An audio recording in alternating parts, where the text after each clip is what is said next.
Not too long ago, some members of my playgroup and I decided to play some Jumpstart.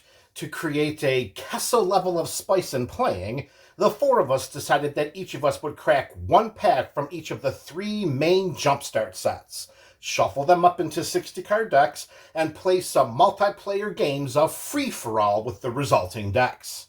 The games were amazingly fun and interactive. They were back and forth, and the gameplay never lagged or became bogged down by overdeveloped board states or inordinate amounts of attrition. Also, no one was able to sprint out of the gates and win a game in 5 minutes.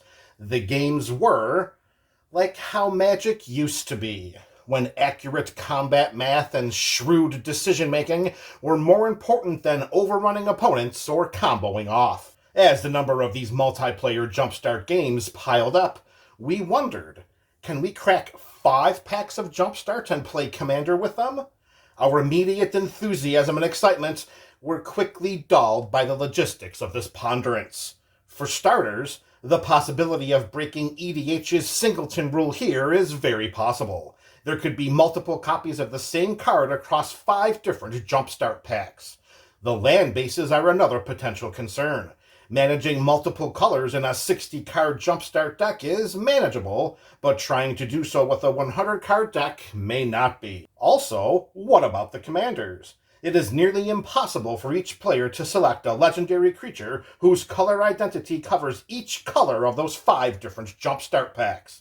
Unless each player opens 5 Jumpstart packs of the same color, which is not likely to happen. Undeterred, we continued to try and circumnavigate these barriers for the purpose of adding a brand new Magic variant to our playgroup. However, the list of time-consuming check stops and contingencies grew and grew to the point of exasperation. Time passed, and ultimately a suggestion was proposed that would change everything. Why don't we just build our own Jumpstart Commander packs? Let's build a Jumpstart Commander Cube. Prior to focusing on the contents of this Jumpstart Commander Cube, let's discuss the criteria and the guidelines used to construct it.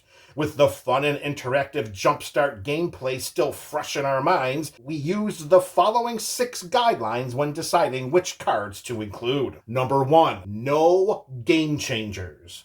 Game changers are a specific list of powerful game-warping cards that, when included in a deck, significantly raise its power level. The more game changers a deck contains, the higher its power level, and as of the creation of this video, there are no game changers in this Jumpstart Commander Cube. Number 2, no cards of $30 or more in value. One of the most enjoyable aspects of playing Jumpstart is being forced to play with cards that most players would otherwise leave in storage, primarily opting to sculpt decks with as many valuable cards as possible. Well, as of the creation of this video, and according to TCG Player market price at the time of each card's inclusion, there are no cards valued at $30 or higher in this cube. Number 3, no fetch lands. Although these cards are valued at less than $30 each at the time of this video's creation, we decided to not include them here for the primary purpose of maintaining a Jumpstart-like feel to gameplay.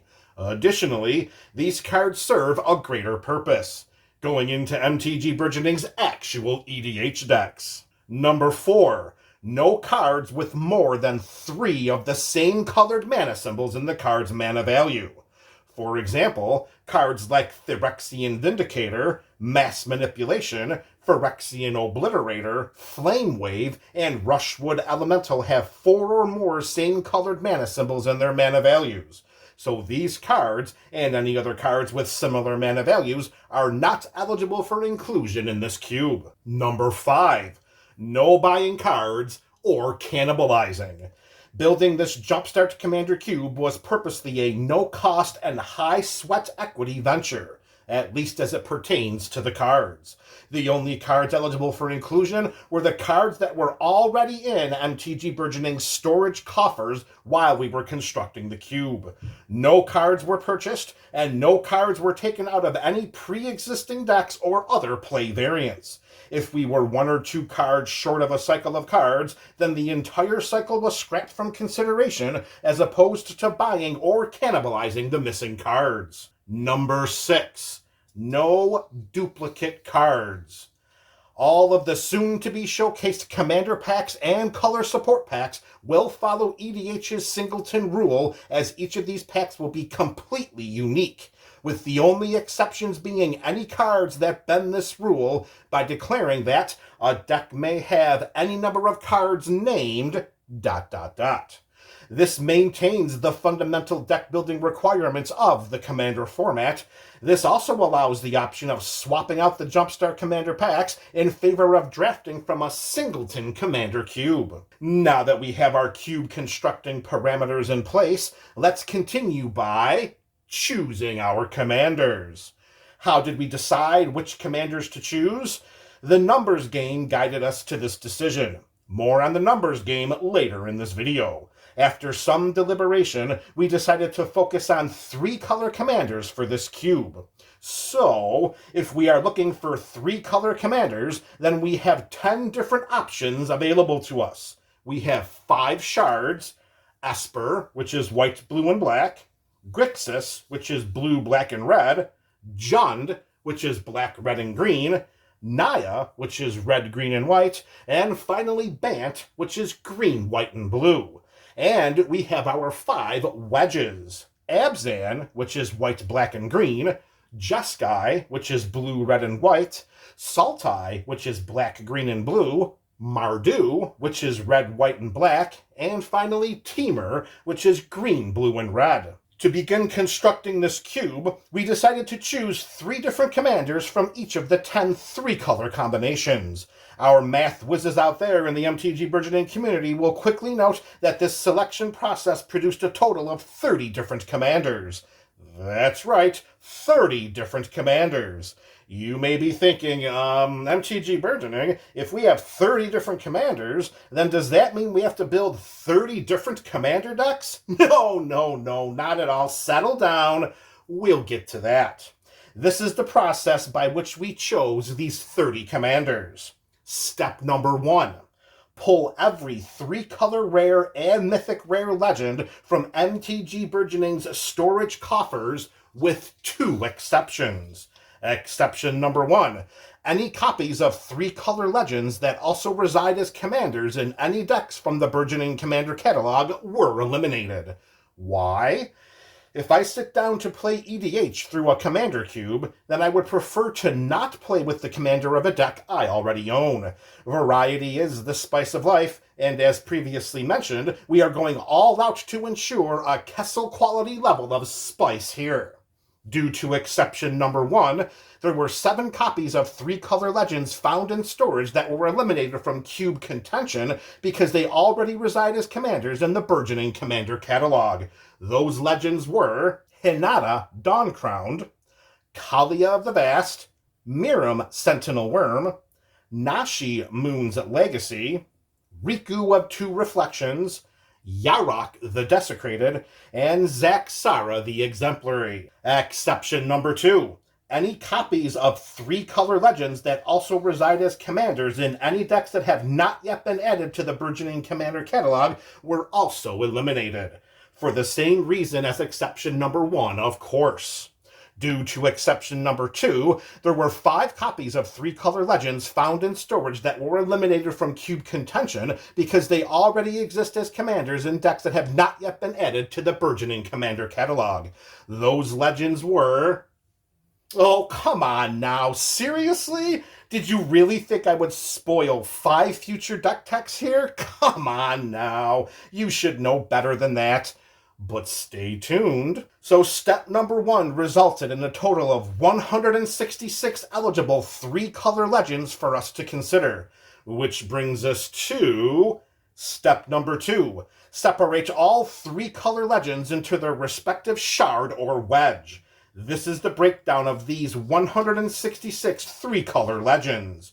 Esper with 18, Grixis with 25, Jund with 13, Naya with 26, Bant with 15, Abzan with 7, Jeskai with 22, Sultai with 8, Mardu with 15, and Temur with 15.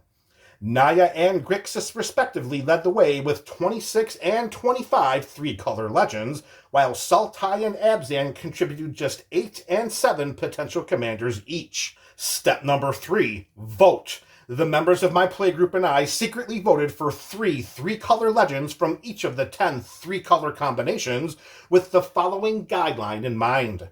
For each three-color triad, each person had to vote for 3 commanders with different themes. Choosing 3 nearly identically themed commanders from the same shard or wedge seems boring.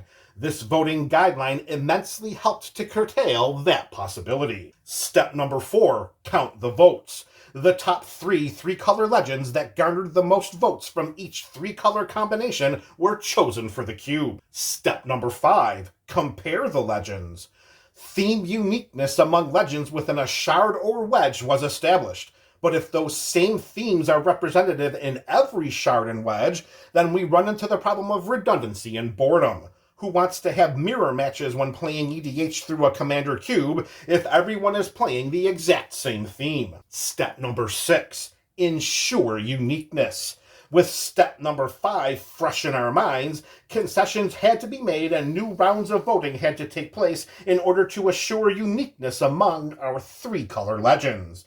Adding 13 landfall commanders to a commander cube did not seem to be the blueprint for enjoyable and unique gameplay.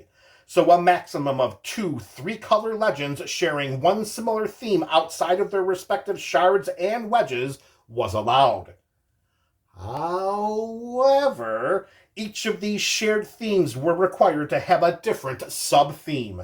For example, 2 different three-color legends may share a +1/+1 counter theme, but the sub-theme for one is focused on group hugging those +1/+1 counters, while the sub-theme of the other is focused on using +1/+1 counters as mana value reductions. Step number 7, count them up. This process resulted in 26 total themes, 4 of which have 2 different sub-themes, for a total of 30 unique commander themes. Yes, we did it! We have our 30 commanders! So, what did we do next? We enhance our commanders. Now it's time to enhance our carefully selected themes. So for each commander, and by using the aforementioned guidelines for choosing which cards to include, 19 cards were selected that directly synergize with and/or enhance the theme of that commander. Each commander and its respective 19 theme supporting cards come together to form a 20-card commander pack. A great benefit of these commander packs is that they can act as the blueprints for building actual 100-card commander decks, which is a feature we plan to visit in the future. Choosing one of these 20-card commander packs is the first step to crafting an EDH deck from this Jumpstart commander cube. What is the next step? Now it's time to support our commanders. The color identity of our commander sets up the next phase of building our EDH deck. Each commander has 3 different colors in its color identity, which prompts us to select one color support pack for each one of our commander's colors. What is a color support pack? Well, there are 5 different types of color support packs. Can you guess which kinds there are? Of course you can. They are white, blue, black, red, and green. Color support packs are not meant to be overpowered and dominate games. Their inclusion helps to support the commander pack and its theme by providing various color-specific strengths and benefits. Each color support pack contains 20 cards. 3 basic lands, 3 snow-covered basic lands, 1 thriving land, 1 non-basic utility land, 1 MDFC, 1 planeswalker, 1 creature modifier, 1 color-specific spell, 2 targeted removal or disruption spells, 2 mass removal or disruption spells, 1 defensive or hate card, 1 resource acceleration card, 1 combat enhancement card, and 1 creature from an iconic creature type of that color. There are 6 variations of each color support pack for a total of 30 color support packs. Aside from the 6 basic lands and the Thriving Land, the other 13 cards in each color support pack are unique and are not duplicated among any of the other support packs in that color or in any of the commander packs. Each color support pack has 12 spells when we include the front side of each modal double-faced card. Across these 30 different color support packs, the overall mana value of each pack is between 41 and 47 total mana, with the total number of colored mana symbols and the mana values of those cards between 17 and 20. We paid very excruciatingly close attention to the number of colored mana symbols and the mana values of cards in each of these support packs. We wanted to ensure that casting these spells in a 3-color build would not be burdensome, particularly when considering that about 1/3 of the land base of these Jumpstart Commander decks will be comprised of the basic lands from the color support packs. After each player chooses their color support packs associated with the color identity of the commander in their commander pack, what's our next step? Our next step is to support our deck and complete it by selecting a colorless support pack. A colorless support pack contains 20 cards, 9 basic lands, 6 artifacts, 2 artifact creatures, and 3 equipment. There are 6 different colorless support packs, and each pack has a total mana value of 25 colorless mana. These packs are constructed much differently than the aforementioned commander and color support packs. Every colorless support pack has the same 11 cards. Nearly all of these cards help to color fix mana bases. Remember, prior to selecting a colorless support pack, each player is rolling with a 3-color EDH deck with a total of 18 basic lands, 3 thriving lands, and 3 modal double-face cards with monocolor lands on the backside. Of these 24 lands, only 3 have the option of tapping for one of 2 different colors of mana. Providing color-fixing options for all players seemed like a mandatory requirement for these colorless support packs. Every colorless support pack has 5 of 10 different cards. These cards help to color-fix mana bases, ramp mana, and provide utility options. Every colorless support pack has 1 of 3 different cards. These cards help to accelerate mana. Every colorless support pack has 3 unique cards. These cards provide additional utility options and are not found in any other packs. Although more than half of the contents of each colorless support pack is identical, there is enough variation in the remaining 9 slots of each pack to maintain our goal of unique and interactive gameplay. You may be wondering, why are there 6 variations of each color and colorless support pack? Well, that answer is simple. Right now, our playgroup is comprised of 6 members. With 6 different color support packs in each color, and 6 different colorless support packs, we can easily accommodate all 6 players when building EDH decks from this Jumpstart Commander Cube, regardless of which commander packs are selected. Of course, we can always add additional color support packs in the future, whether our playgroup expands, or if we plan to take this cube to an LGS, or if we just want to make it bigger. We referenced earlier in this video about how the numbers game guided us in constructing this cube. As we have shown, it made the most sense for us to create a dynamic where choosing 1 pack of 20 cards leads to the choosing of 3 other packs of 20 cards, and then choosing a final pack of 20 cards to shore up the mana. Where does that bring us? After choosing a commander pack, the 3 color support packs associated to the color identity of that commander pack, and a colorless support pack, each player will have a 100-card EDH deck consisting of the following: 1 commander with a unique theme, 19 cards directly associated with the commander's theme, 33 cards supporting the commander's color identity, 36 lands, including the MDFCs, and 11 colorless spells. Note that some commander packs may include additional lands and or colorless spells based on the theme of the pack. So there you have it, MTG Burgeoning community. We have showcased the parameters and requirements for building this Jumpstart Commander Cube. Now be on the lookout as we reveal the contents of our commander packs, color support packs, and colorless support packs as we begin filling this cube with all kinds of Jumpstarty goodness. This is MTG Burgeoning, the you channel for all things Magic.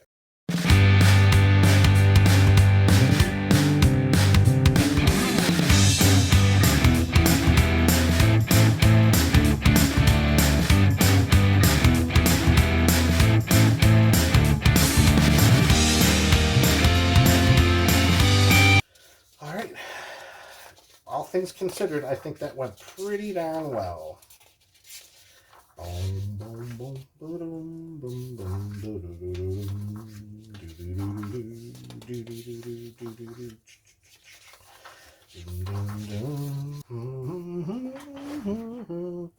Ooh, that wasn't that long either. I thought it would be a lot longer.